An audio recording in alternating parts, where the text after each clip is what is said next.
Good evening. I, Diksha Manwani, extend a very warm welcome to you to my class on organizational behavior. Today, I will briefly define organizational behavior and discuss various aspects related to it without getting into details. So, organizational behavior basically is the study of employee behavior in the workplace, or in more generalized terms, the study of human behavior in group settings. Organizational behavior is studied at three levels: at the individual level, at the group level, and at the organization's level. There are four key elements in the study of organizational behavior, namely the people, the structure of the organization, technology in use, and the environment in the workplace. Then, what influences organizational behavior in work settings is the education level of employees, their backgrounds, their abilities, and their belief systems. There are 5 types or models of organizational behavior. The first one is autocratic model, the second custodial model, the third supportive model, the fourth collegial model, and the fifth is the system model.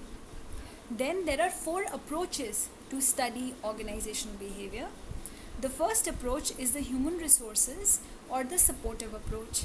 The second one is the contingency approach. The third is the productivity or the results oriented approach, and the fourth is the system approach. Now, the goals of studying organizational behavior. Why do we study organizational behavior? We basically study organizational behavior to explain, predict, and influence employee behavior. Explain in terms of why employees behave the way they do, predict how they will respond to various actions and decisions of the management, and influence what they will finally do and how they will behave. Lastly, what are the benefits of studying organizational behavior? The main benefit is to gain an insight on employee behavior, which helps us in performance enhancement.